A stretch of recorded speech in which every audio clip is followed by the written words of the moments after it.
never loved me, yeah. Streets ain't never loved me since my brother died. My mother cried, tears in my eyes bleed red. Ain't no love inside. Streets left me dolly, my phone they left it holy.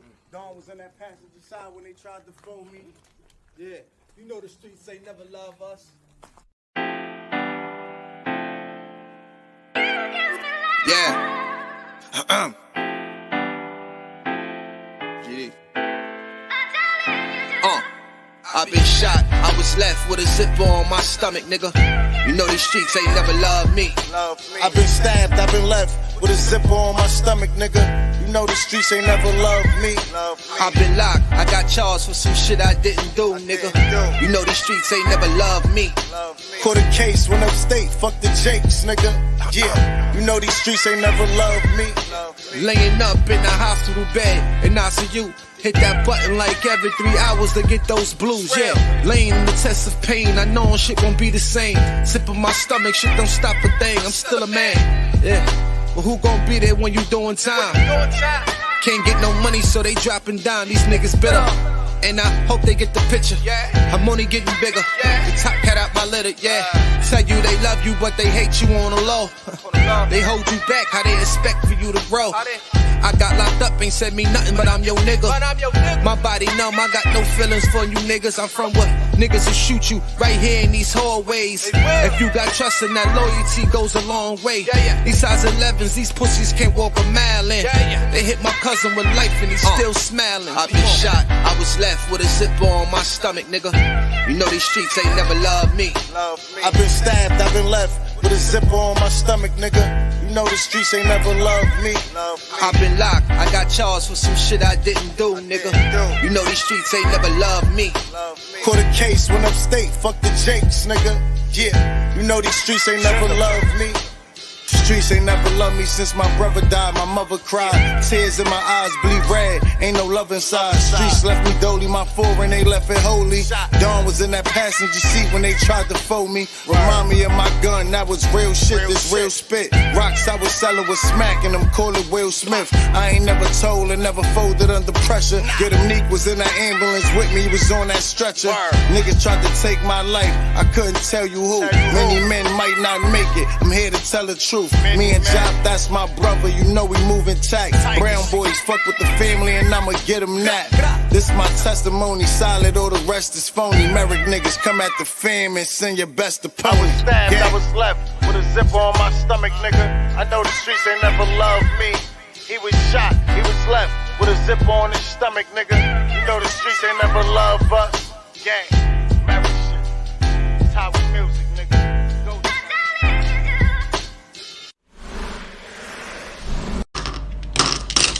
Another day alive, another day free. Why would I wake up trying to be somebody other than me?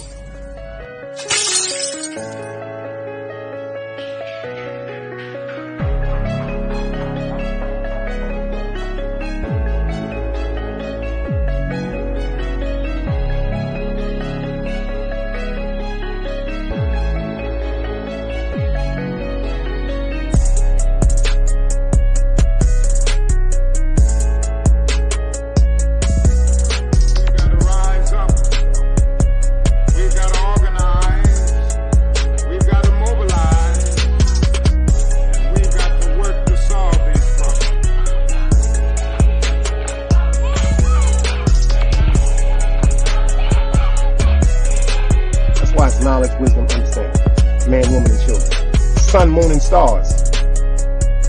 Everything exists has to coexist within. Like I said, another day alive, another day free. Why would I wake up trying to be somebody other than me?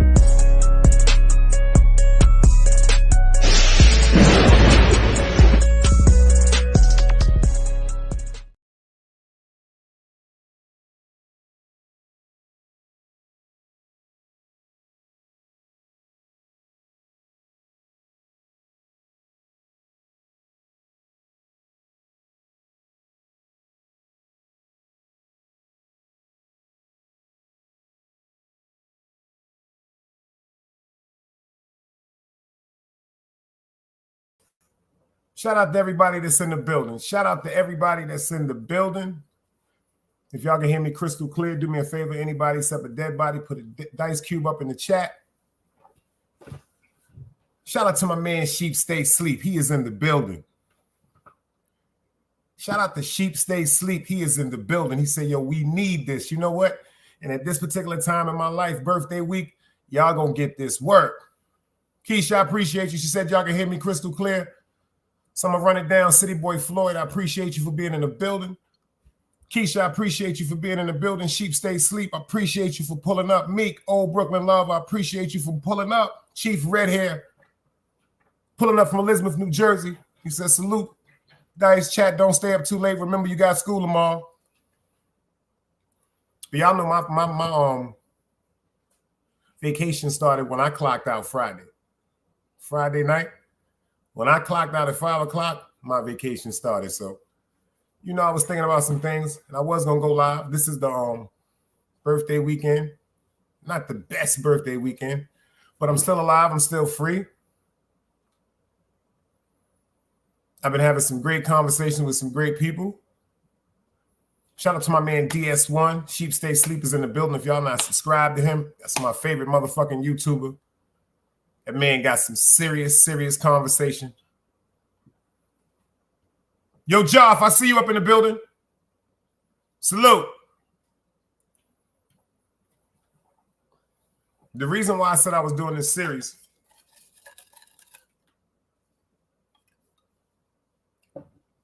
because I said it's time for people to hear the truth.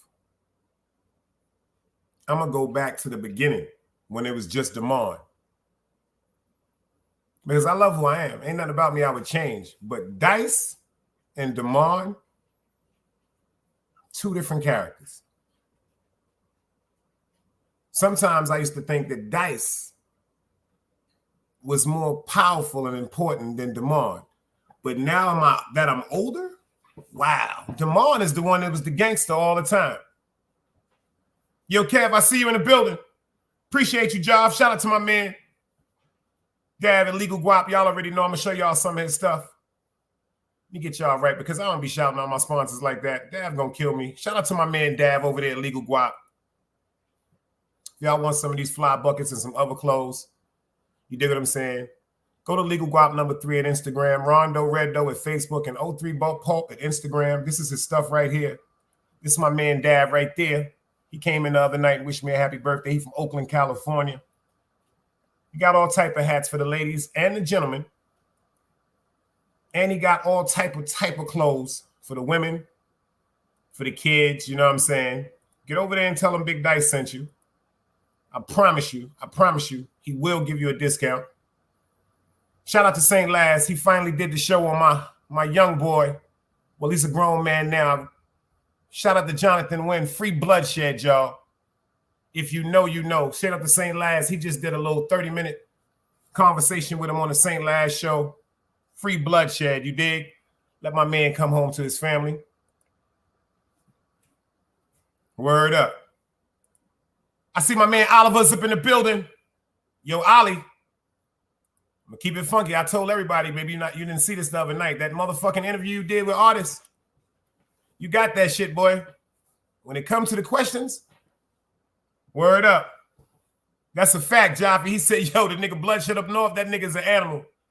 Yeah, he come from me. That's us. He from Utica Avenue. That's shout out to Sonny Gibbs, his brother. Shout out to Jeff and them. Like, that's definitely a product of Utica Avenue. Rest in peace to my man M. I'm gonna take it back. I'm gonna talk about I'm going to all that. Rest in peace to Kimberly Christine Watson. She's even gonna be in this documentary. I was gonna do it members only, but part 1 I'm giving to everybody. Angie, baby. I see you in the building. Part 1 I'm giving to everybody for they can interact, they can type, they can even hit the chat. Certain questions they want to ask me, we can. But part 2 and 3 is going members only, y'all. So get the members. Stop playing. Shout out to all the members. Get the members. Go up in there and cop that membership because it's going to be raw. It's going to be content. This right here is the beginning. You know what I'm saying? This is the beginning. This is before the big dice, before the streets, before the heartache, before the disappointment, before the heart breaks, I'm going to let y'all know who DeMar McLeod is. Let's get into this work. Another day alive, another day free. Why would I wake up trying to be somebody other than me?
It's knowledge, wisdom, understanding. Man, woman, and children.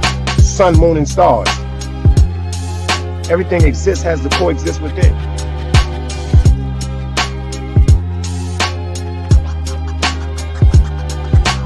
Like I said, another day alive, another day free. Why would I wake up trying to be somebody other than me? My man, City Boy Floyd, I appreciate you for jumping up on the membership. I know you was there. You came. I appreciate everybody that's with the membership. FTC Vice, I see you in the building. Salute. Salute. Javi said, fire in truck. We just a product of our environment. Kills 22, I see you in the building. He said, salute to the chat. Big Dice. Right there what he said, y'all. I gotta speak on that right quick. He said, fire intro. We just a product of our environment. Word up. Chief said, for anyone who wants to become a member, click the icon, click join, and choose your option. I appreciate that because I really don't be knowing how to do that shit sometimes. If y'all know, if anybody know, I've always spoke about these people right here. Fred McLeod Jr. and Edna McLeod, his wife.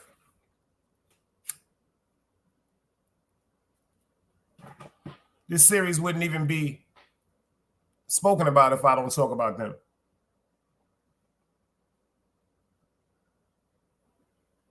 It wouldn't even been spoken about because without them, it could not be no her. And that's my beautiful mother, Sharon McLeod. Without Fred and Edna McLeod, there could not be no Sharon McLeod. And that's what we're going to start this off at.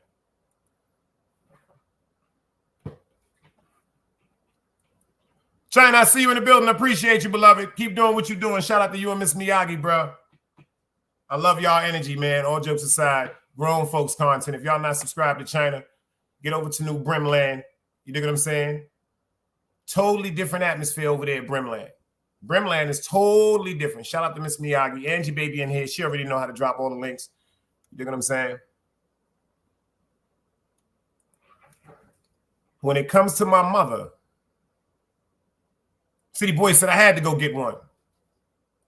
When it comes to my mother was one of the most intelligent women in the world. When it came to book smarts, you couldn't tell her nothing. When it came to street smarts, that's where it got a little blurry. That's where it got a little blurry. FTC Vice, my brother from another mother's in the building. Salute. My mother had me at 19 years old. 4 months before her 20th birthday. February 9th, 1953. That's my mom's birthday. She had me September the 10th. So 4 months before her becoming 20 years old, she had me.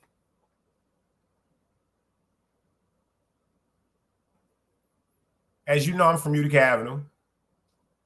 My grandmother and grandfather. That's a total different love story in another show, but my grandfather came from North Carolina and bust his ass to become who he was. Property, was in the streets. Certain things he did because he had to do them. And just like anybody other man, he's a man. He made mistakes too. Cheated on my grandmother, all type of shit. Shout out to my grandmother, because that definition of loyalty and love is around, but it's rare. When they came to New York, they came to New York with betterment, because down here in North Carolina, there wasn't too much opportunity, especially for colored people. Shout out to my Uncle Charles McDowell. But since my Uncle Charles McDowell was one of the most predominant figures in the town and was connected to, rest in peace, one of the most corrupt sheriffs ever by the name of Ticket Taylor, he did some things. Ron BX, I see you in the building. 050 is popping up. And shout out to Angie Baby for dropping the links for everybody in here.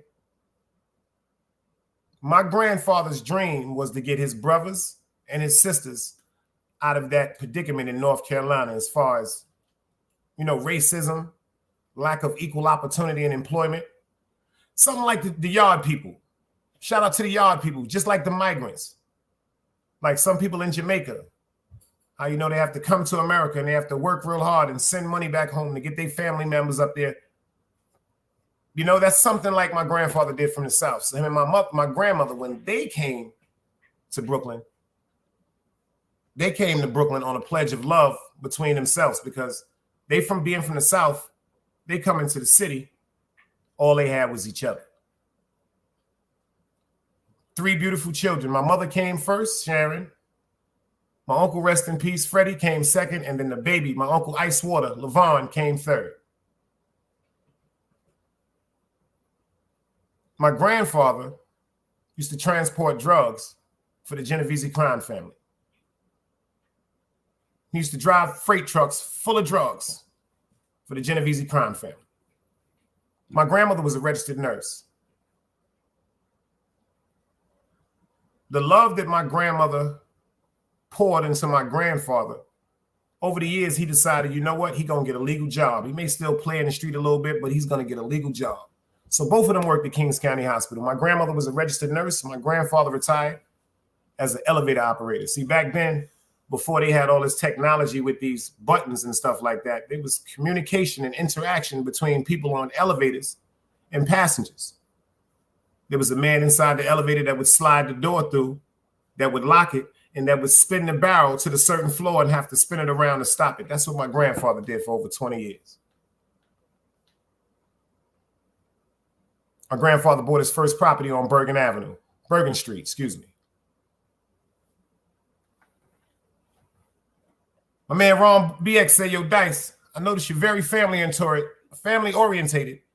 Nowadays, it's not like that. Yeah, because this is how I got to give y'all the diary of a mad black man, because I'm going to show y'all how I became, like they say, the mad black man, because I'm starting to notice certain things that I've went through as a child is why I've went through certain things in my life. And now I'm trying to understand how to get back to the peaceful side of my life. Facts. Nigga Chief said, I bet his motherfucking arms was on fire after that shift was over.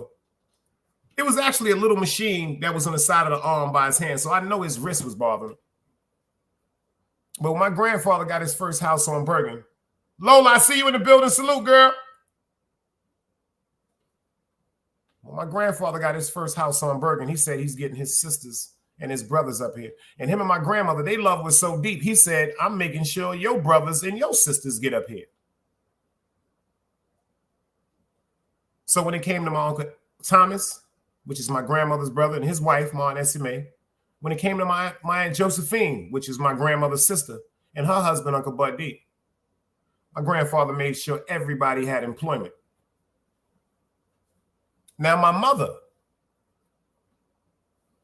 my Uncle Freddie that passed away was kind of cool and laid back.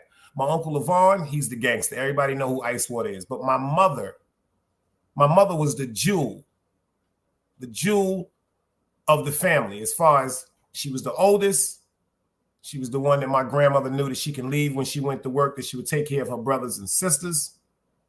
And she had a responsibility back then, quote unquote, at a young age that a lot of people don't even have and possess today. But my moms fell in love.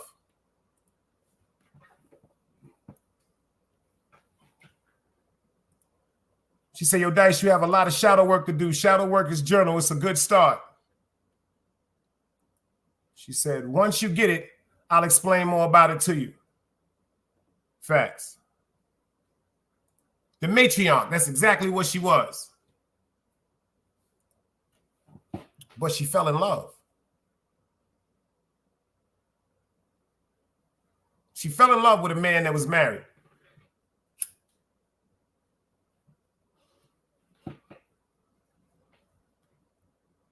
Did she know he was married at the beginning? No, she didn't. Did he tell her after a while that he was married? Yes, he did. Did my mother want to leave? Yes, she did, but she was already in love. So, you know, when it comes to your parents, my grandmother and grandfather, they was frustrated. The way that the things that they've been through, the way that they raised her, no, not Sharon. She's not going to be, number one, a child with a baby, because, you know, back in the day, see, nowadays you got kids having kids at 13, 14, 15, 16, 17. It became a normal. Certain things is, oh, she was just fast. No. Back then, having a baby at 18 and 19 years old, whoo. See, they used to do things back in the days like if you get pregnant in the South, they send you to New York throughout your whole pregnancy.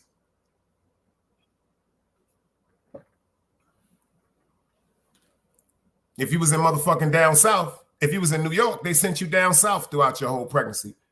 Thank God my grandmother, my Aunt Christine, my Aunt Josephine, my Aunt Essie Mae, my mother had a support system of great women around her to help her.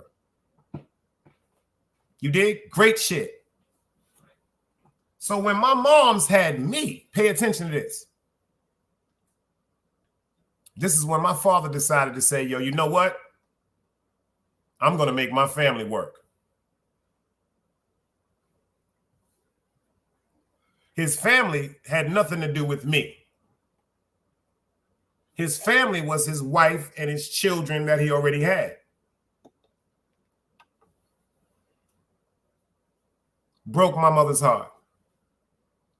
If you can look at my mother's picture right here, my mom's was something to look at. You dig? On some real shit. My mother was some shit to look at.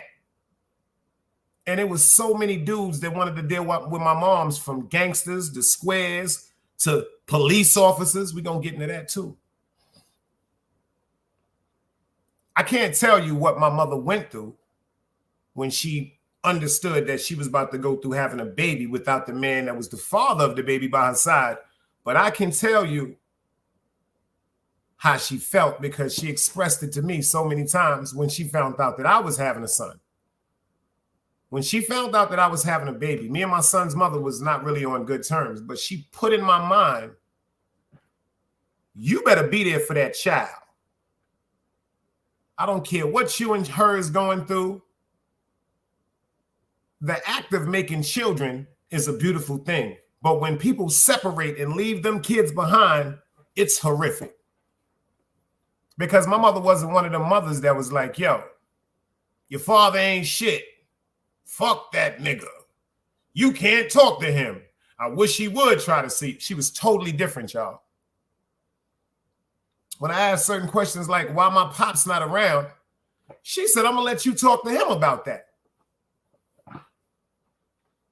She said, it's conversations that men need to have with men. She said, because if you hear it from me,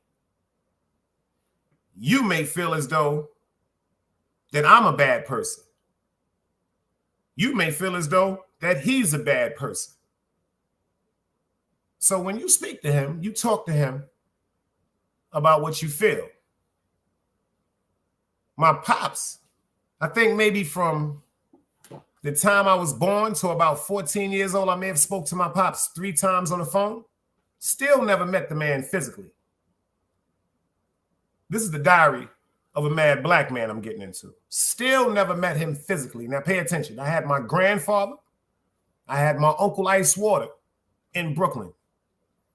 As far as people to emulate, I had my stepfather, Ronald Young, as far as people to emulate. You dig? As far as structure, discipline, courage.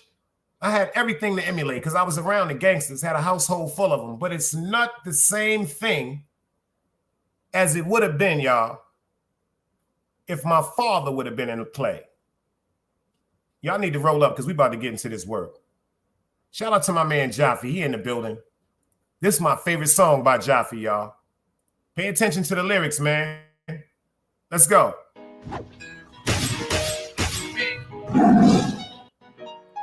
I really don't believe these Hey, YouTube usage, y'all. Let's go. Got Ace, I see you. Niggas gotta be drunk. They see anything different. Yo, shout it out to Jaffe, y'all. Told myself when I get home, then I'ma take the streets. Right. Looking in the mirror, this a better me. Like self-care, I'm making time for me.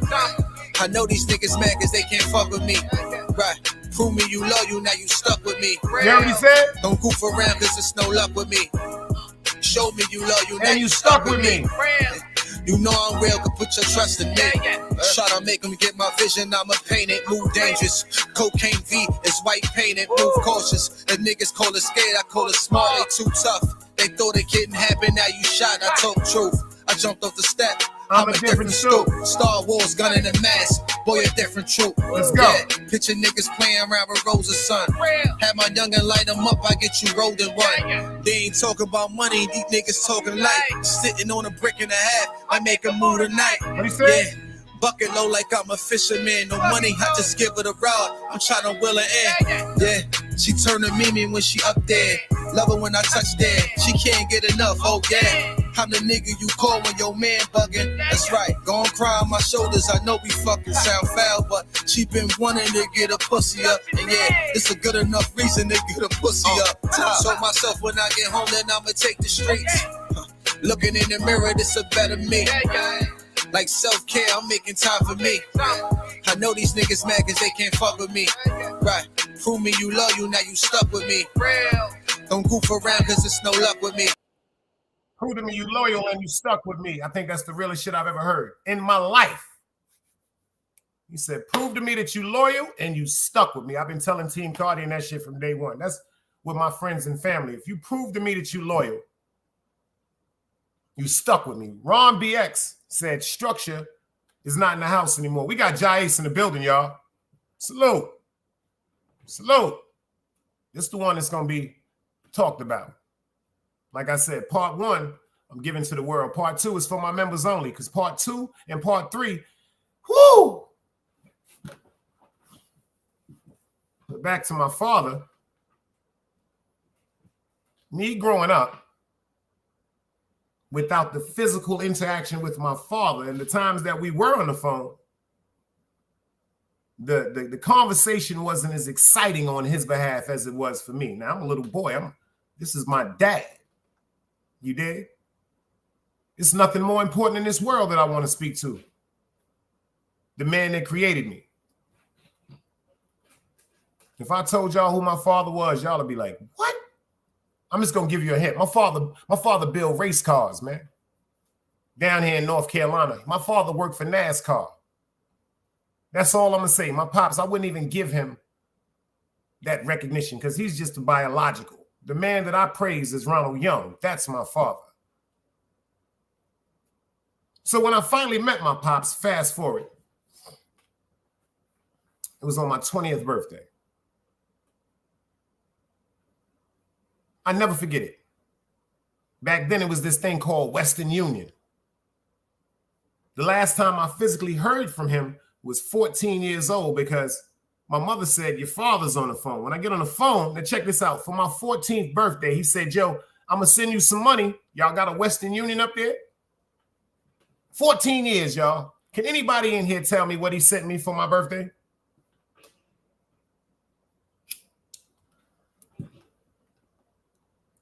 Anybody in here want to take a guess of what he sent me for my 14th birthday? But he gave me life. So that was the best part about it because it's his loss, not mine. My man City Boy said 20 cash. He sent me $100, y'all. Kev Jones, salute. He hit it right on the head. He sent me $100, but check this out, y'all. Now we got Cash App and we could just send money to each other. Back then when it was Western Union,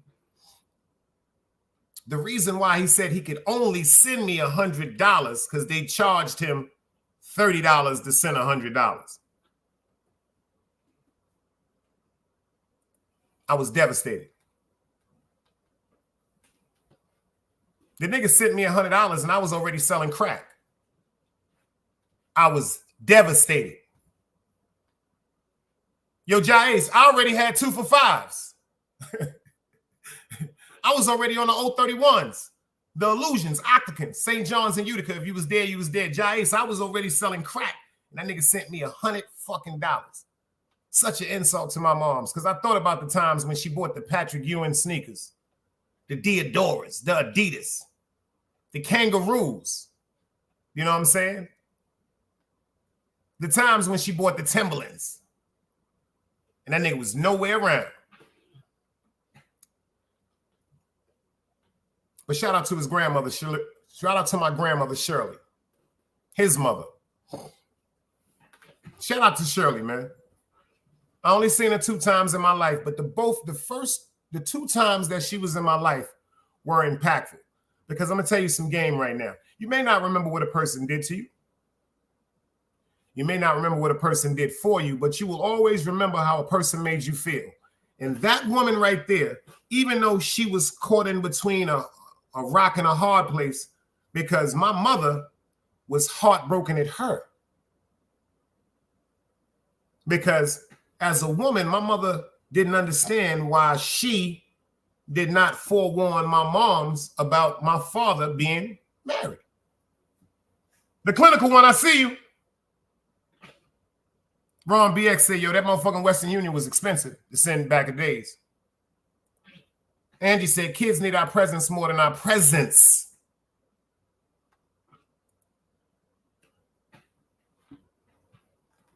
The 2 times this woman came to see me,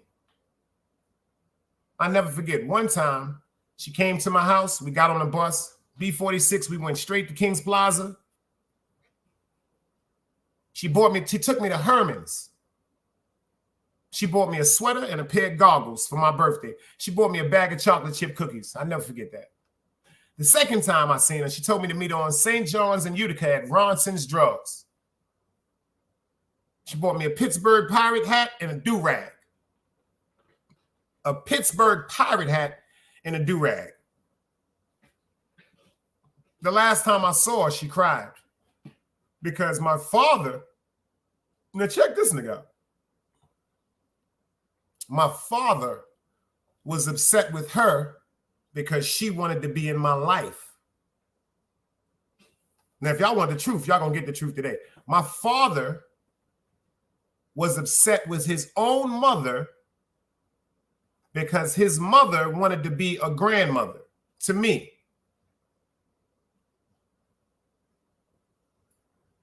So fast forward, it's 20 years old. My mom's calls me from work and says, yo, I don't want you to get your hopes up too high, but your father's in New York and he's supposedly coming to see you. I'm like, my pop's in New York. He's supposedly coming to see me. That shit don't even sound right. But you know, out of all the times he was supposed to show up, this motherfucker showed up, y'all. So when he rang the bell and I came and looked out the window, it was him and an Indian man. And at that particular moment, I never forget, I had a anxiety and a rumble, an eruption of nerves in my stomach that I could never compare, because this is the first time I'm going to physically meet the man that created me. So I come downstairs, I open the door. My father, my biological father now, looks at me and smiles. He didn't say, yo, son, come here. He didn't grab me, pull me towards him, showing his dialogue of missing me. This nigga looked at his man and said, yo, you see how big my son got? when my pops first physically saw me after I opened that door, I needed him to grab me. I needed him to tell me how much he loved me. I needed him to go into the reasons why he walked out my life. See, fuck what he had going on with my moms. We can get to that on the backup. We can get to that on the backup. That shit you and her had going on, I got to respect that. But what the fuck that had to do with me? So as he's looking at his man and looking at me saying, look how big my son got, I lost it. I just swung on him. Whoop!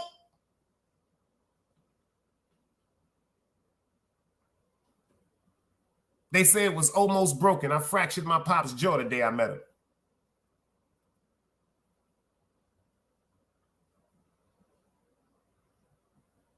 Ironically, his son, that's like a year or two older than me, reached out to me. This was more of a disrespect to me. I got brothers and sisters that never knew about me, but one of them reached out to me. And then this is the one that I had to really, really listen to, because everything that I went through, he going through.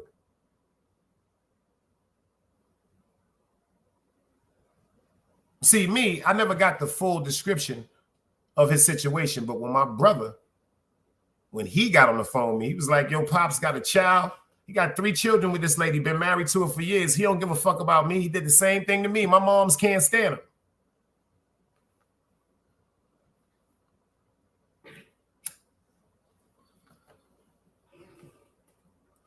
He said he left and started a whole new family. Yo, Ron BX, he had the family before I was even created.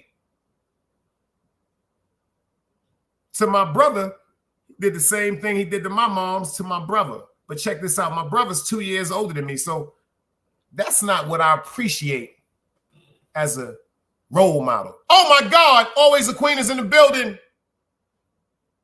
I've been praying for you, man. Word, the godmother is here. Ja said, now people can overstand your pain, Dice. That's why I did this. Because this is the diary of a mad black man. Because to anybody else looking from the outside in, they'd be like, yo, this nigga Dice is crazy. I'm not crazy. I just went through the shit. So fast forward that. After the altercation with me and my pops now we arch enemies. We arch enemies. It's super fuck that nigga. My grandfather, he on a dialysis machine, y'all. He can't keep up behind me. You dig what I'm saying? My uncle, he a fucking kingpin. That nigga ain't thinking about me because people ain't fucking with me. Because that's my uncle.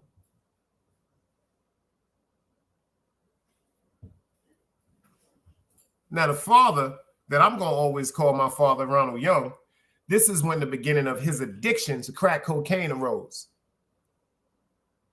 So now that's me. When you need someone to talk to about something that's going on, as a man, I can't talk to my grandfather about that shit.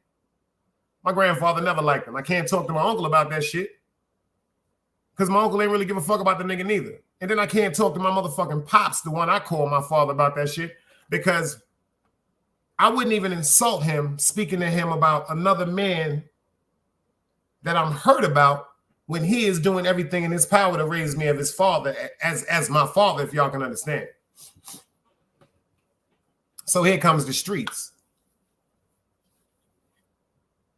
Before the whole scenario of the streets ever was in my mind, I wasn't even thinking about becoming that person. I just was hustling the hustle. Funny shit, little shit. Fucking up money, getting money, fucking up more money, getting money, fucking up more money, getting money. It was so much money running around, I didn't care.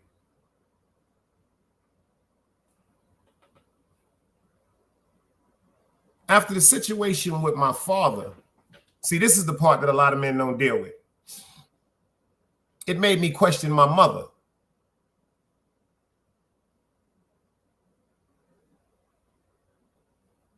Because you see how we can ask our women, yo, how could you fuck with that nigga? Like, you know, if you see a lady, be like, damn, you used to fuck with that nigga? You start asking your moms, yo, how could you fuck with a nigga like that? Because it only took 3 or 4 times for me to interact with him over the phone, and one time to see face to face that this nigga was a clown.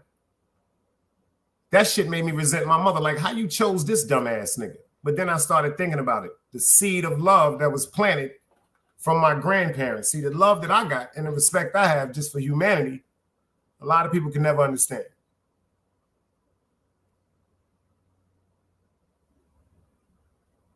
By the grace of God, even though it was a gift and a curse, when I couldn't run in the house and talk to people, I had people like Dello, my OG. I had people like Pastor Moore, people like Big Frank, people like City, people like Greg, people like Ham Hock, people like Russell. I had so many people, American. I had so many West Indian people, the Mikey Dreads, the Babas, the Miss Luckies, the Dennis, the Poopers.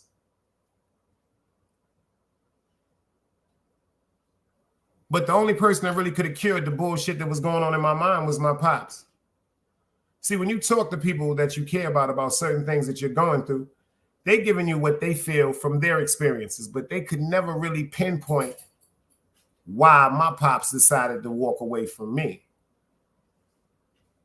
That right there started an anger that I never even knew was brewing inside of me. In public school, there was an incident where a dude by the name of Ludin had took one of my handheld palm games, wouldn't give it back to me. I begged this child, for my game. And they told me no. He was a little older. He was known to be one of the bullies. So you know what I did? I got on my sneaky shit. And when we was coming down the stairs, because they used to make us line up side by side and behind each other, I purposely got behind him. Because I was more afraid of going home telling my mother that I bought my video game to school, that she told me not to bring to school, and getting the ass whipping from her than I was about fighting him. But I said to myself, I don't think I can beat him hand to hand, but I'm going to beat him. When we went down that staircase, I choked that boy so motherfucking bad. I choked him so bad that he was pulling my game out of his pocket and he dropped it on the floor.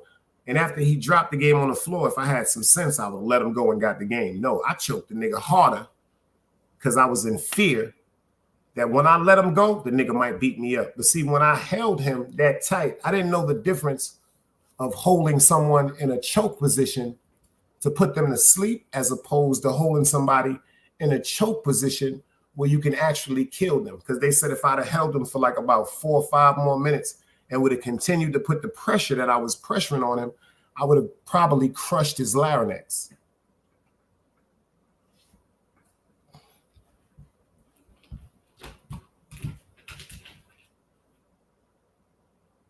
So just like now, if your child gets into a fight or something like that, they're going to send your child somewhere with your mother for an evaluation. We had a spot called St. Matthew's on Utica and Lincoln. After this fight right here, they suspended me. I'm talking about district suspense. Now check this out. I got suspended, district suspense. They saying I can't go back to PS1 67. I have to go to District 17 with my mother to see if they're going to find another school for me. And then I'm still going to have to sit up and understand what I'm being punished for. But this all came from someone taking my property. So that's more anger. So then they tell my mom, they said, check this out.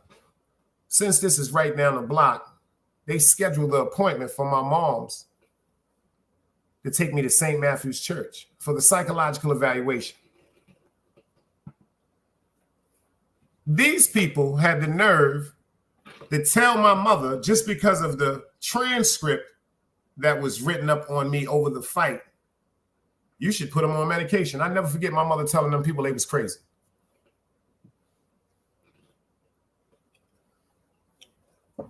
My mother said, y'all want me to put my child on medication because he had a fight. Then they went into he tried to kill him. Like I purposely was trying to commit a murder in the 4th grade. That don't even make no sense. Make a long story short, this is more anger. The sucker part about this shit is when it comes to the children in the neighborhood where I live at, me damn near killing somebody turns out to be something to be bragged upon. It wasn't Dice, it was Damon. Yo, Damon choked Luden out.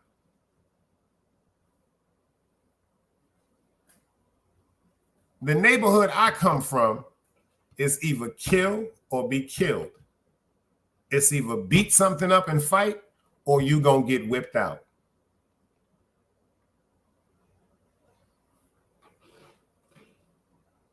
They take me from my school, ps.1 and then transfer me to public school 191. If anybody knows about this school, ps.1 on Park Place. Between Buffalo and Ralph, one of the most infamous public schools ever.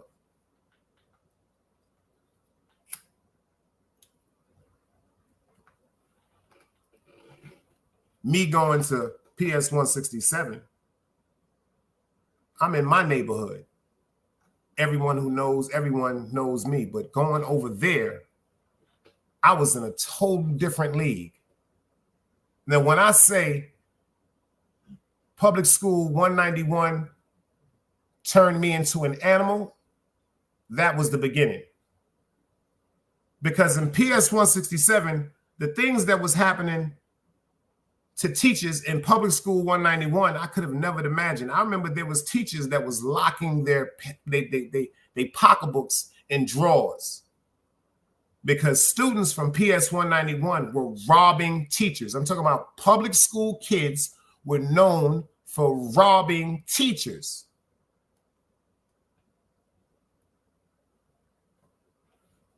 I'm talking about the Itchies, the Devons, the Didas, the Terrys,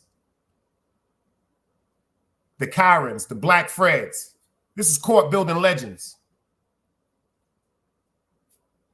If you was not from Buffalo or Prospect or Ralph Avenue, you were targeted. Like they say, you was fooled.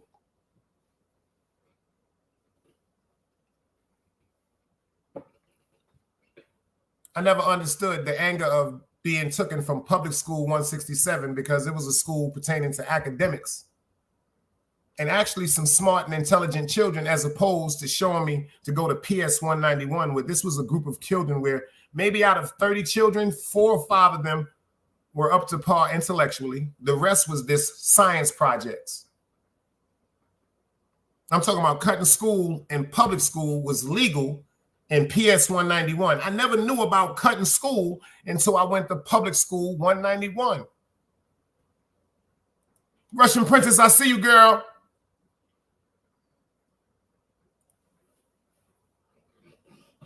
Right around the corner, baby, but DCEP didn't start yet. It was never even formulated yet. But you're 100% Ralph because DCEP is from Ralph and what? Prospect. You do know that. Rest in peace to Rum. Rest in peace to Bear. Shout out to my man Cyclonus, man. Facts of life. Y'all gonna make me pull up his picture because he's gonna be in this documentary too. If you look at this picture right here, the first picture is my man Demencio. May he rest in peace. The second person in the middle of that picture is my man Rumble. DCEP royalty. The third one is who I named my son after, one of my best friends, Marcellus. This man right here, Mr. Brian, that's Barrage, another DCEP legend. All this is gonna come together in this series because I'm gonna explain to y'all who I really am, not what you wanted to hear, not that you wanted to think. I'm gonna go into all of it. The fact why I be my worst enemies when it comes to relationships.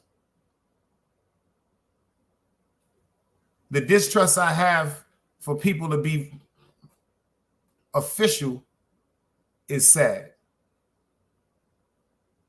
This comes from coming up because when you are a kid, and you're fighting somebody for something that was taken away from you, and then you're alienated and taken away from your peaceful setting, that's the first strike of disloyalty, because I felt as though some of them teachers should have been like, but hold on, this is an A student. I thought some of them teachers should have been like, yo, but hold the fuck on. This man never got into no fight before. Hold up, this kid never got into no motherfucking problems with a teacher.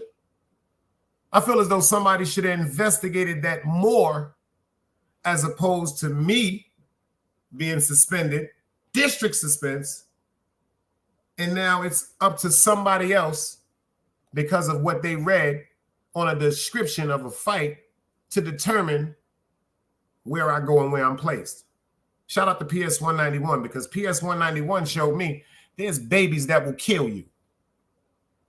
See, ps.167 taught me the things about jump rope for heart, CPR, gym, exercising, protein and food, global history, shit like that. But that ps.191 shit, that shit was different. Yo, we about to get into this work. This is Diary of a Mad Black Man, Part 1.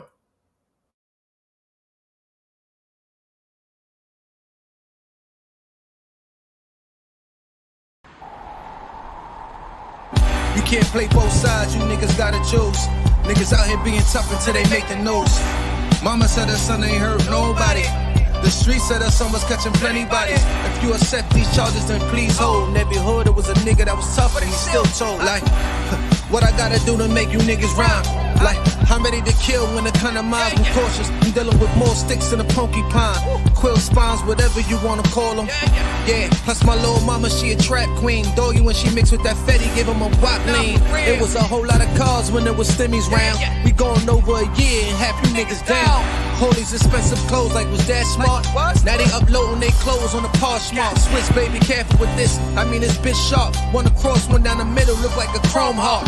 Damn, I'm always outside. I'm like, hi from who? Bound to put your car on skates. You think you slide through? I help build my niggas. This ain't Legos. Protect the fan by any means. I be Diego.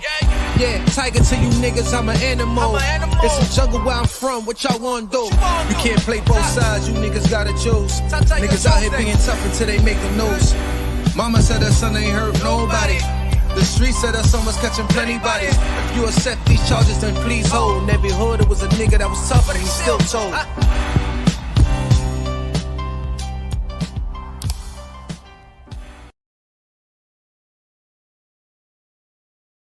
PS.191. I remember it was a group of peoples, y'all, that was so upset that they couldn't get no dirt on me. So upset. Because when I first came to YouTube, shout out to my brother FTC Vice. When I first came to YouTube, the Most High placed me in this sector. Shout out to the brother Jais. Another one that stayed on my back. This sector was already programmed for arguing. I come from an era where if you don't stand up for yourself or you don't correct the situation, it might not be a good place to be. And then I'm like really from that era where if something is brought up to my name and my reputation, my integrity, of course I got to speak about it because that shit fucks with my morale. That shit fucks with my stomach, my nerves. I can't just let certain shit bypass. The reason why people used to say, yo, is Dice crazy? It's because when I came to YouTube, when you see me addressing something, it seems like I'm doing the same thing that everybody else is doing. On my mother, nah, I'm addressing something because that's what I stand on. Dog soldier salute. I had a friend of mine that spoke to an associate of ours. And I remember they put a room up. They was like, yo, Dice got robbed. I couldn't remember. I remember when a nigga pulled a 38 on me when I was 13 years old for my polo goose. I do remember that. And I do remember 2 days later that coat being brought back to my house. I do remember coming from a D-set party, walking up Rockaway Parkway to Fulton with a pocket full of money when my mans and them told me, don't walk up there past them niggas on Herkimer. But because of my arrogance, I do remember a nigga backing a shotgun on me for another low goose, but I couldn't remember any other thing of a robbery. Because that's times when I was like 15, 16, 17 years, shit happened. But I remember something that happened in PS 191. My uncle was one of my favorite superheroes. I used to take his jewelry, put it on. I used to wear his clothes. I wore size 11. He wore size 12. I used to wear his lizard skin shoes to school. And then some cats, quote unquote, from that area felt as though that I was the easy mark because I was not from that area. Now check this out. If I'm in 5th grade, I want to do a poll right now. If I'm in 5th grade and I come outside and one person instigates a fight, and I'm fighting that person, and then another person that with him gets on his knees, and as I'm backing up, I fall over that person, and then 3 people, 3 children now, because we're all kids, jump me, take my uncle chain, take my uncle ring. Do y'all consider that a robbery?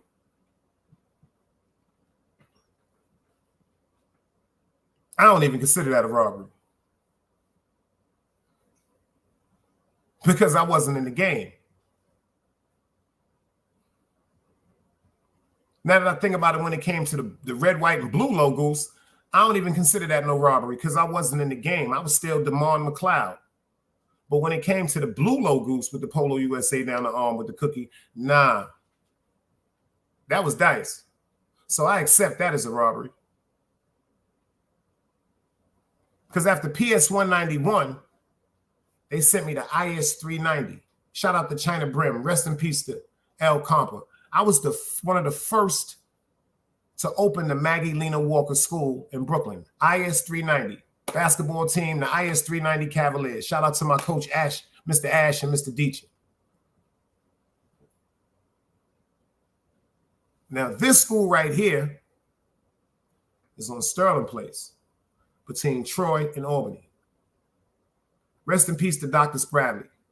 Shout out to Mr. Long. Shout out to Miss Giles. Shout out to Miss Robinson. This school was actually a school that was based on intelligence because we had 7E1, 7E2, 7E3. That's the class I was in. Shout out to Miss Marie Cole. And then they had a 7SP and a 9SP. It's meaning you're still in junior high school, right? But because of your academics, if you're in 7SP and you keep up a certain grade level, you automatically, when instead of going to 8th grade, you go to the one class, which is 9SP. And if you continue to keep the grade level in 9SP, you graduate. But when you go to high school, you go straight to being a sophomore.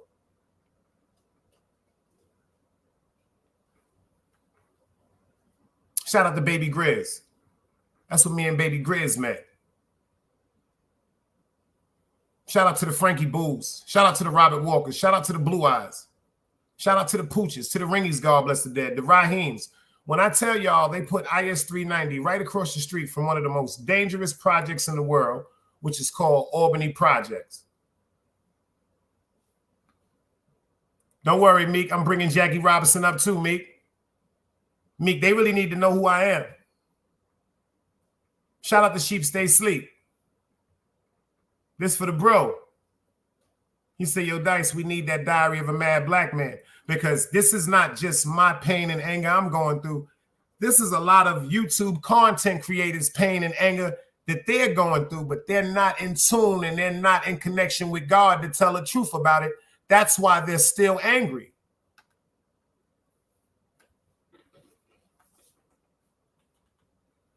That's why they still angry, y'all. I got a lot of calming down to do also. I have anger inside of me, but it was a time when there was so much anger. But the anger is in me now. Whew. I'm simmering the pot slowly but surely. But see, you got to pay attention to the whole scenario. Grandmother and grandfather, baby to mother, mother had a child, child turns out to be me, anger goes through with my pops. Why? My pops just totally disregarded my existence, which started to be anger that I displayed in school. So because my pops broke my heart, The anger I displayed in public school 167 was the reason why I was punished, which brought back more anger when I went to PS 191, then had to go through the real school of hard knocks. But now I'm in IS 390. So it's an equilibrium now.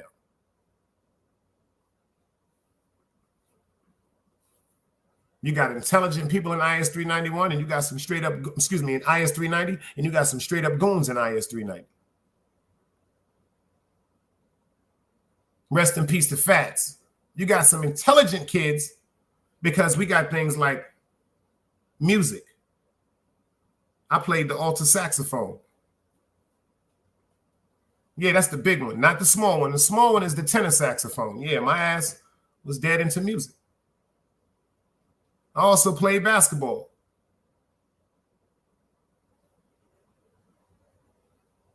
The sad part about it is where they put us, as far as where they put us to live and grow, our neighborhoods were infested with psychopaths, serial killers, rapists, con artists, drug dealers, extortionists, murderers.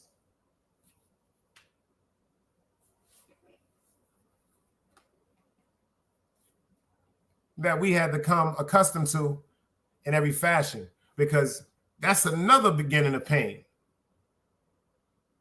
IS 390, I'm walking home one day, 13 years old.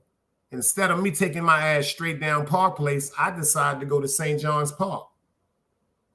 The reason why I decided to go to St. John's Park, because I had a half a clip of weed. And I said I was going to sit in the park and smoke the half a clip till I get home. As I look up, an individual has a 38 aimed right at my chest.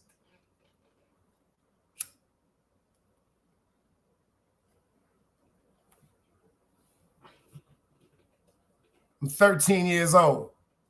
I'm still DeMond. I am 13 years old and an adult because he was 19, 20 years old, decided to rob me because of a jacket that my mother decided that I deserved because of my academics in school. See, back in the days when we got rewarded, it was totally different as opposed to the way the kids get rewarded today. See, we got a lot of fucked up parents that's rewarding our kids for doing nothing. You're rewarding your kids for disrespecting you. They can't even respect their curfews. You're rewarding their kids and they're not coming home with good grades, and you know it. You're not even going up to the schools to talk to the parents about why your kids aren't keeping up with the rest of it, but you're still giving them the Jordans.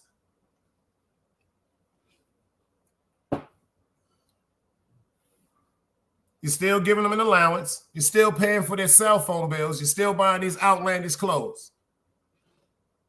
See, back in the days when I was coming up, if I wanted certain things, I had to bring home good grades because my mother told me, if you want to act like a clown, I will have you dressed like a clown.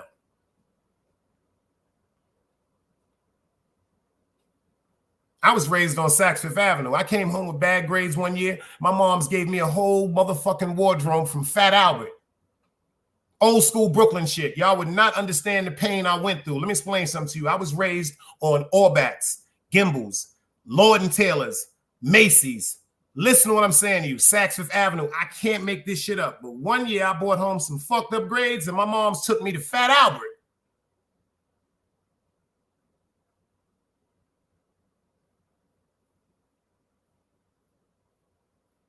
She said, if you think I'm going to be going to work, busting my ass for you to be in all these fly clothes and you're not paying attention and listening to these people in school, I will dress you like the clown that you are acting like. I'll never forget that. I'm talking about pants hugging my thighs like I'm a stripper.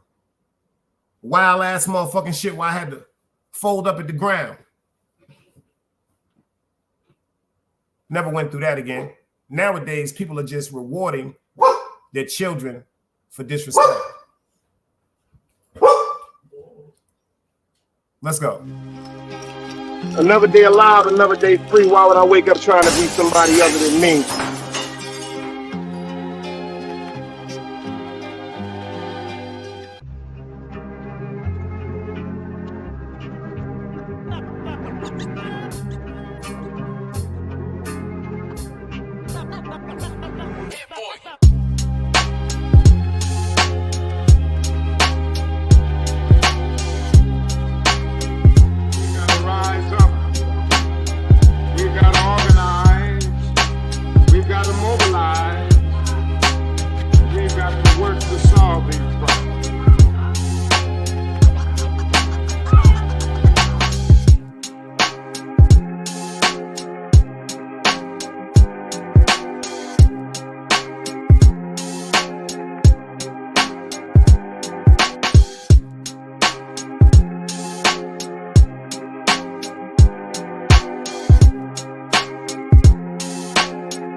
Twice knowledge, wisdom, instinct. Man, woman, and children. Sun, moon, and stars. Everything exists has to coexist within.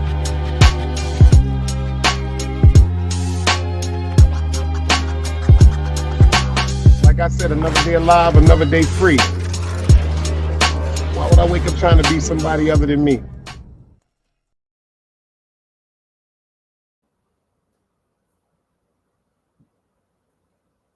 Like I said, an adult that chose to rob a child for a coat that my mother rewarded me for bringing home good grades. From that particular moment right there, I vowed to never have that feeling ever again. Something clicked. Even though I got my coat back. Rest in peace to RoboCop. If you go to St. Laz, type in St. Laz and type in Big Dice. I got like 8 stories over there. Rest in peace to RoboCop. Rest in peace to Rum. Ironically, one of the legends in my hood by the name of Sean White, a.k.a. we called him RoboCop.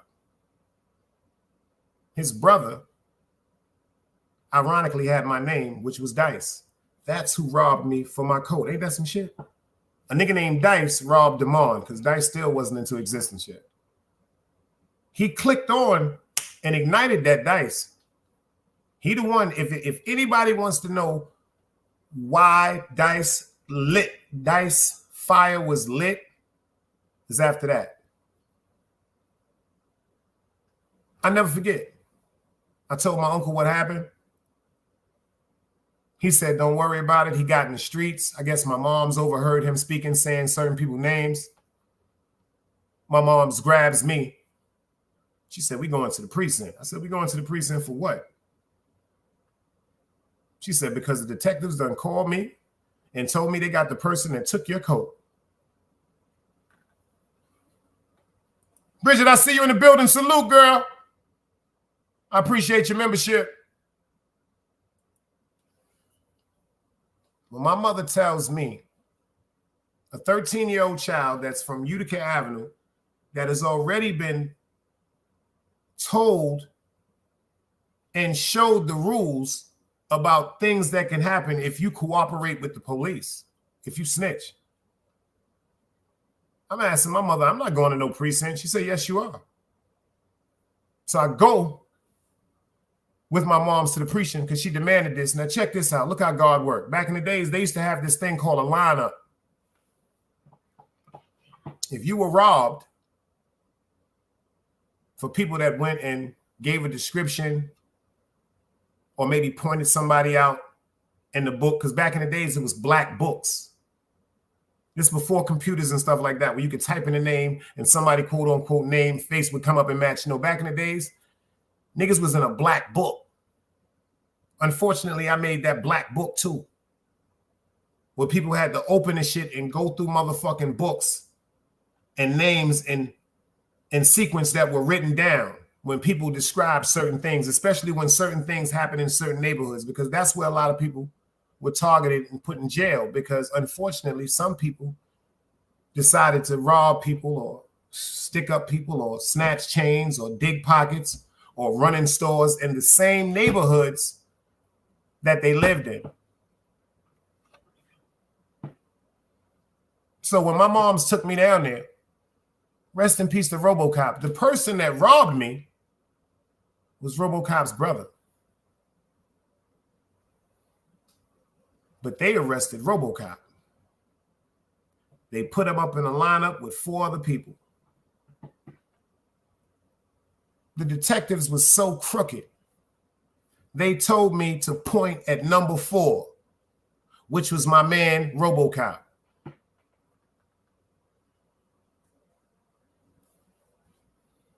Chief said, yo, those books was like high school yearbooks for criminals. You had to be there. This is before the computer era, y'all.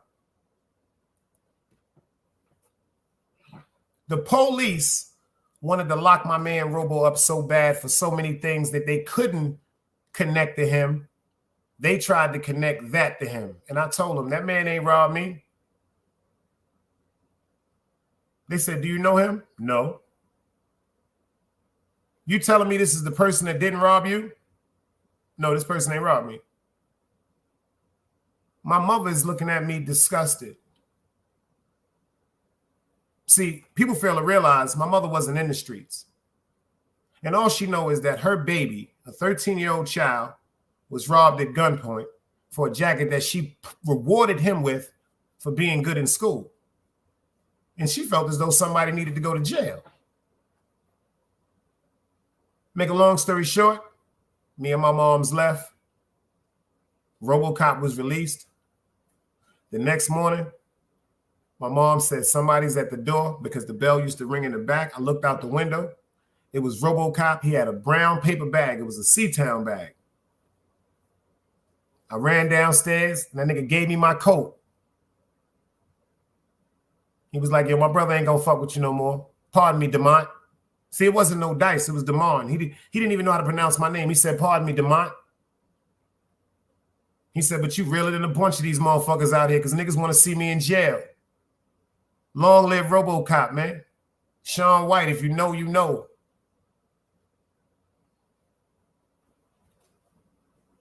When his brother robbed me and my uncle and father influence in the street circulated the fact to where RoboCop brought my coat back, it clicked me. I got tired of the fact that I had to rely on someone else to protect me. That's when that Dice shit started. See, Dice is dangerous. As I'm getting older, I can't stand him.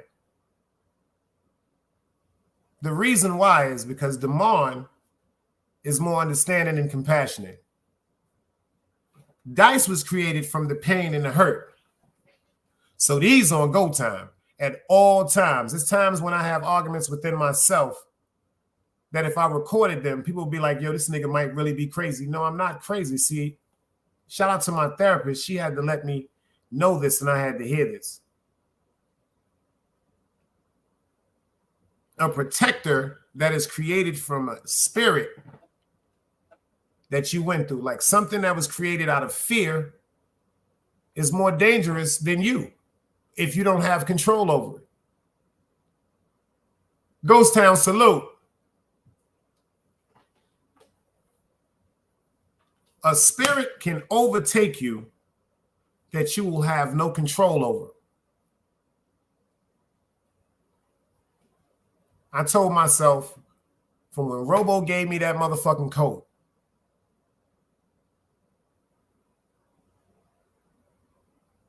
from now on, I was never going to be the one on the receiving end of being robbed.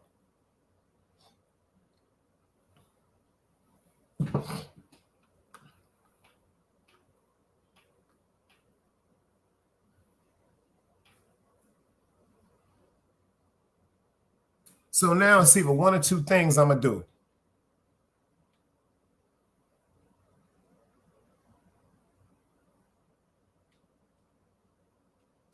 I'm going to continue to get robbed, or I'm going to start running with the niggas that's robbing everybody. What y'all think I did?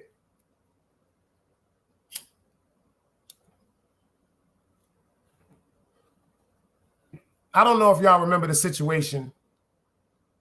I think it was 1984 or 86 where Bernard Gatz was shot on Kingston Avenue in Brooklyn. Bernard Gatz shot two people.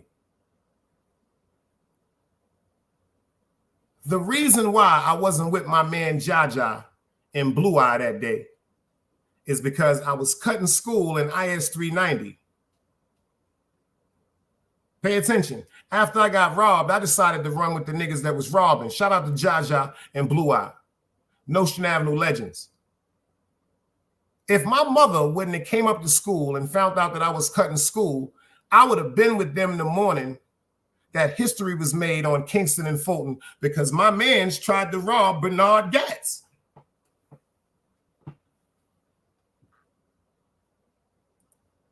Google the name, man. Google the name.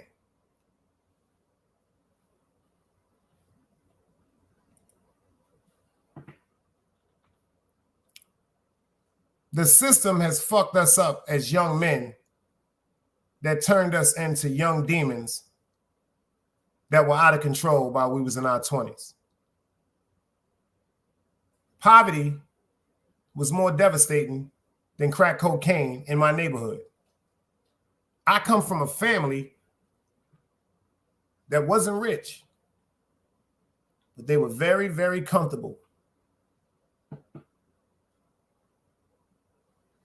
The reason why I was raised in this neighborhood is because when my grandfather purchased 170 Utica Avenue, it wasn't a colored neighborhood. It was an Italian and Irish and Jewish neighborhood. My grandfather was actually one of the first black families on Utica Avenue. My grandmother really had a beauty salon.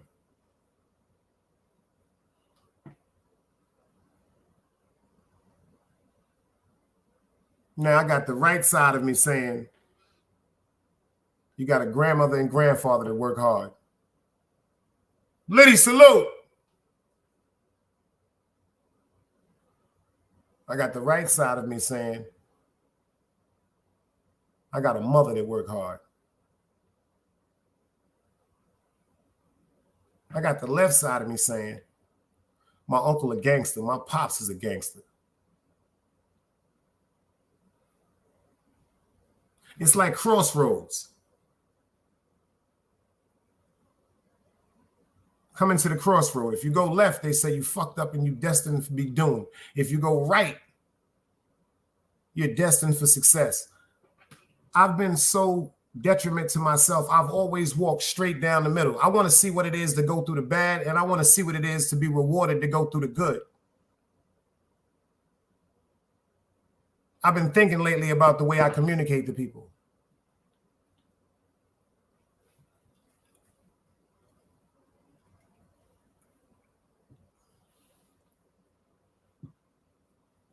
I'm thinking about why, if I'm upset, I may go into an aggressive, direct conversation with a lack of compassion.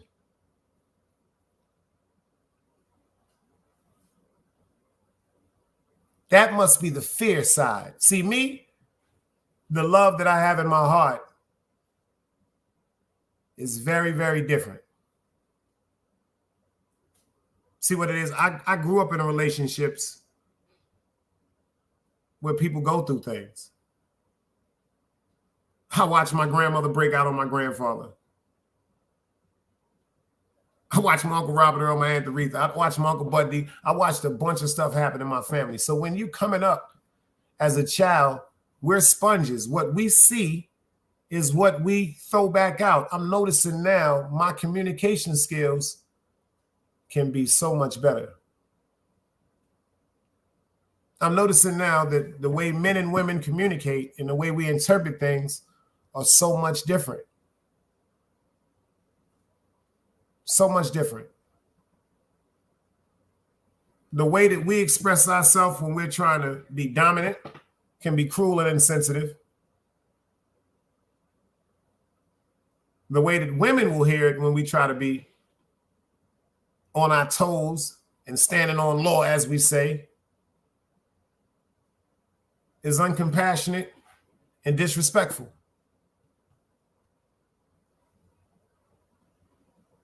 Is it my fault because of where and how I was raised? Is it my fault because of where I interpret things? Is it my fault because of the way I may be afraid of things? See, that's the problem with the cats on YouTube. That's the problem with some of the women on YouTube. People are afraid to admit they're afraid. That's some deep shit. Everyone is ready to go and everybody's ready to pop off until it really, really happened. Like, it's not too many people that can say they've been in situations where bullets was really whistling past them. I'm talking about shit. I'm talking about whistling, like, seem like it's the 4th of July. it couldn't have been too many that been behind green garbage cans and watch holes go through green garbage cans. It couldn't have been niggas, because when we was outside, our guns was on tires.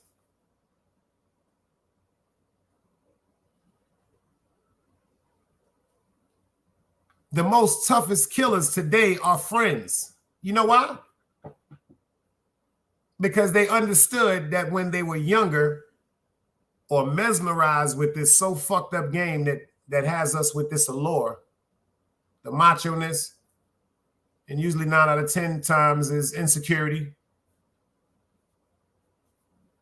the defensiveness backs the insecurity, and the aggression back to insecurity.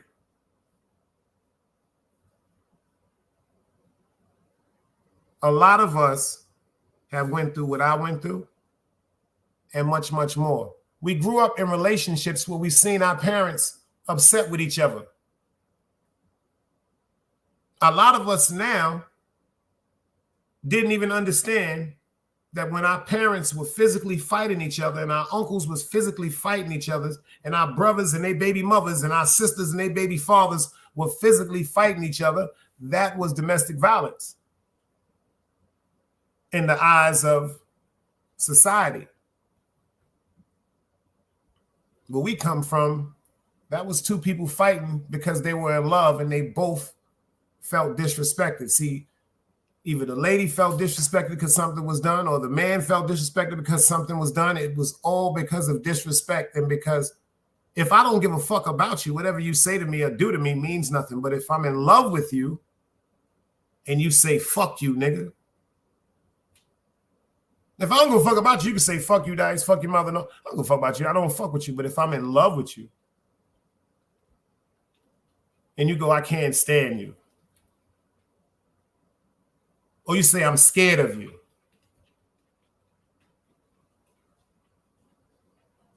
that's when people start saying, yo, what the fuck happened that this comes up? Sheep State Salute, he said, this is powerful, baby. Sheep State Sleep said some shit the other day on his live. Woo! To be somewhere and not know if you're supposed to leave or stay. What's the limit of my heart and what's the limit of your heart? See, ladies, y'all fail to realize when situations happen where people separate, y'all have a different support system. It's either going to be a group of family and friends that was like, fuck them, we ain't never liked the nigga. Or it's going to be a group of family and friends saying, well, you know what? If you felt as though you made the right decision, this is what you should have done. And then there's going to be a group of bastards like, bitch, you should have never even fucked with the nigga. But it's still a support system where you can vent, you can laugh, you can cry, you can scream. When it comes to men, as men, we don't even know how to say, yo, you all right? That's why it's very, very important who you surround yourself with, fellas, because if you're going through some real shit with your woman and you call somebody to talk and they tell you, well, fuck that bitch anyway. Woo! It's very, very dangerous information to a person that's hurting and confused. See, ladies, let me explain something to you. We don't know what y'all are doing, just like y'all say y'all don't know what we are doing. But when you got a real, official person in your life, just like fellas, when you got somebody real and official in your life, you got to really, really have a conversation about who this person is and how they became to be, this character, this morale, the integrity, the honor about that person. These are conversations that need to be had. Because Diary of a Mad Black Man, this is just part one. I'm just telling you the seed. I'm telling you the seed, like when it went from Damon to Dice, because Dice, Sometimes he's uncontrollable when he's afraid. This nigga is uncontrollable when he is afraid. When he's afraid of his emotions or his heart being destroyed. See me, whew, I'm trying to keep Damon around. Damon is the more faithful when it comes to the obedience and the love of God.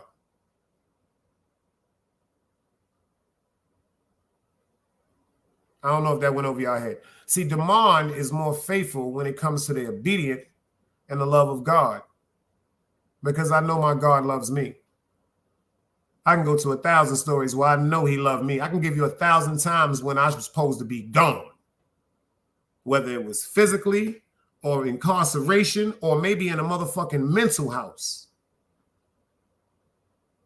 So the love that he has for me, I'm never going to question. But Dice, I know this may sound funny. A lot of people don't really like want to accept the fact that there's a good and a bad side to you. That's why on the right side, that's going to be an angel. And on the left side, there's going to be a devil. And see, the devil acts off our insecurities and our fears.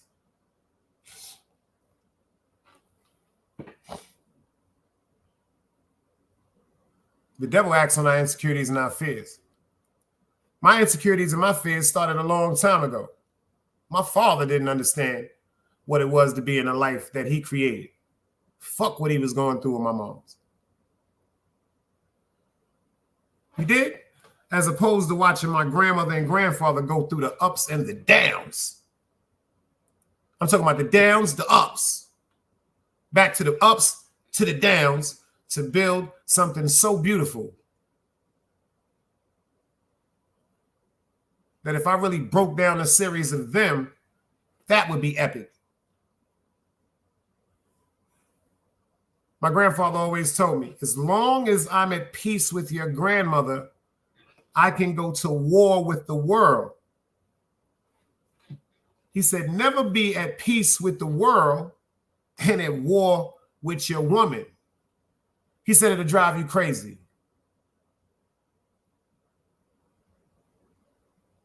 But how are we supposed to differentiate betrayal, disrespect, disloyalty? How can we differentiate any of them? How can we even get upset if any of them come to us if we don't even know how to give out that 100%? Because a lot of us don't want to talk about it. A lot of us don't know what it is to be mature enough to keep faith in God. Some of us keep backup plans out of fear, The worst thing a person wants to hear is, I don't love you no more. Artist salute.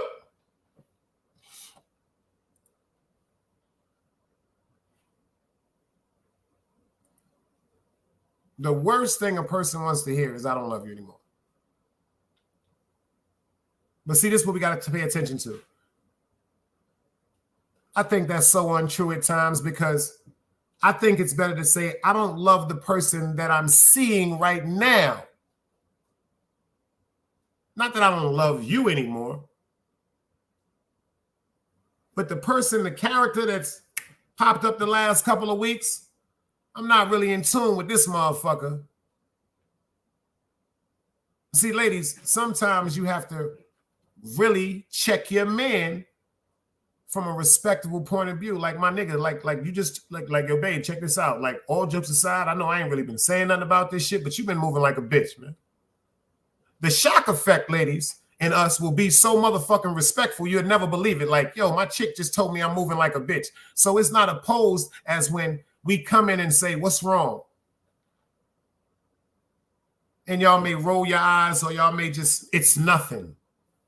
I don't feel like talking about it. Grizz, I see you. Said your name earlier, baby. One of the greats from IS 390. He right there. Ladies, we can't take that. You don't want to talk. First of all, it's not that we don't want to hear what you're saying.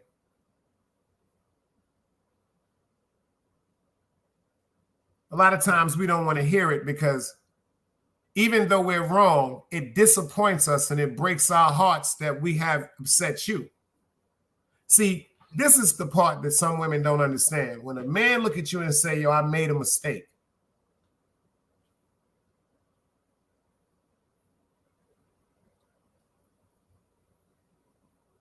Some of us are really remorseful.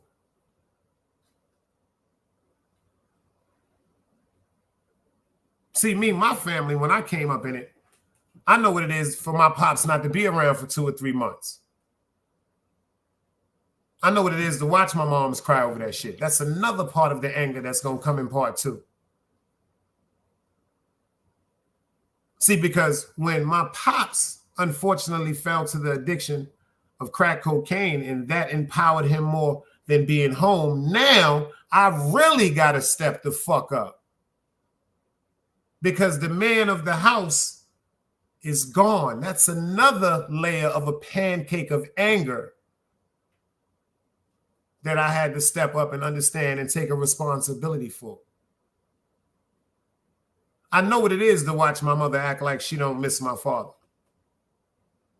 I know what it is to wake up in the middle of the night and hear her crying profusely. I know what it is to bump into my pops 1, 2 o'clock in the morning, coming from the White Castle or coming from a gambling spot or coming from a chick crib, and my pops is just looking at me heartbroken because I've caught him in action. My pops is high. He's looking like an official crackhead. He running with an official crackhead. You dig? So it's like the dude that created me, he fucked up and disappeared. The dude that picked up the ball on the rebound that I'm looking up to, now you fucking up.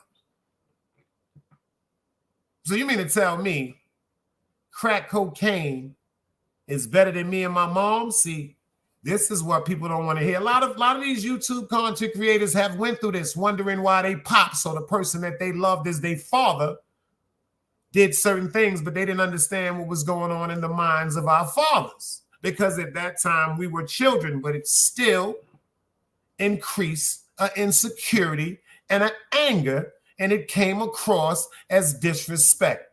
Because if my mom's is bougie and can have any of the niggas in the world and she chose you, and you walking around with this disgusting bullshit, forgetting who you are, how am I supposed to respect you now? So now it's nobody to talk to when I need somebody to talk to, because my moms ain't trying to hear about me in the street with guns or selling drugs or mistreating women or robbing people or lining people up. My mom's ain't the type of person to be hearing no goofy ass shit like that, because she always told me, you ain't never got to lie to me. She said, whatever you do, tell me the truth, because I'd never have to worry about what the streets are saying. Fuck, I look like talking to my moms about the foolishness I was doing in the street. It was already a heartache to her where she was totally upset to the fact where, yo, check this out. I've done got you an opportunity where you could have had some of the best jobs, where I could have retired this day right now with so much money. But let me explain something to you. It's hard for a man to be dedicated to something when his father was never dedicated to him.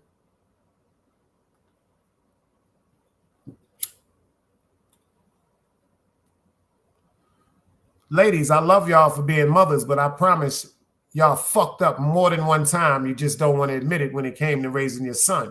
What I mean by fucked up is sometimes you got to let your son get punched in the fucking face. Sometimes you got to tell your son, you're not welcome here if you don't come here by a certain time.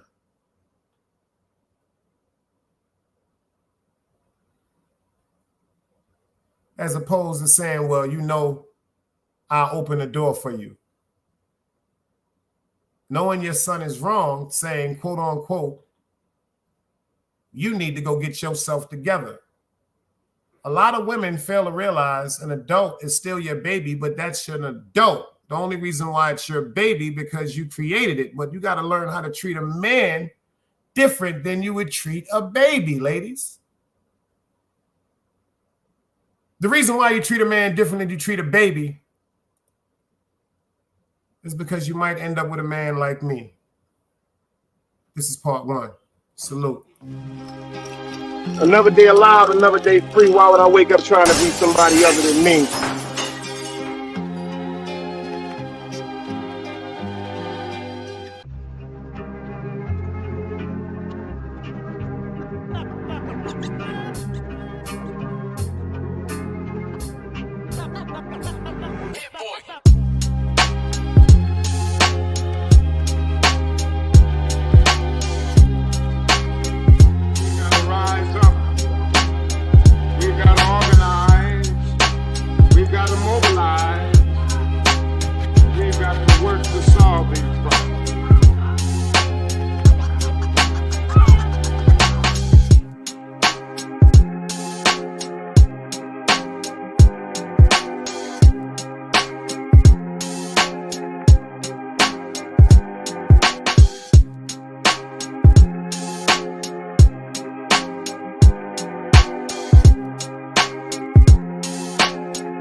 Why it's knowledge, wisdom, understanding. Man, woman, and children.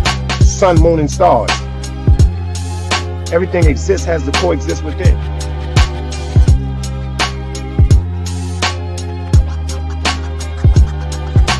Like I said, another day alive, another day free.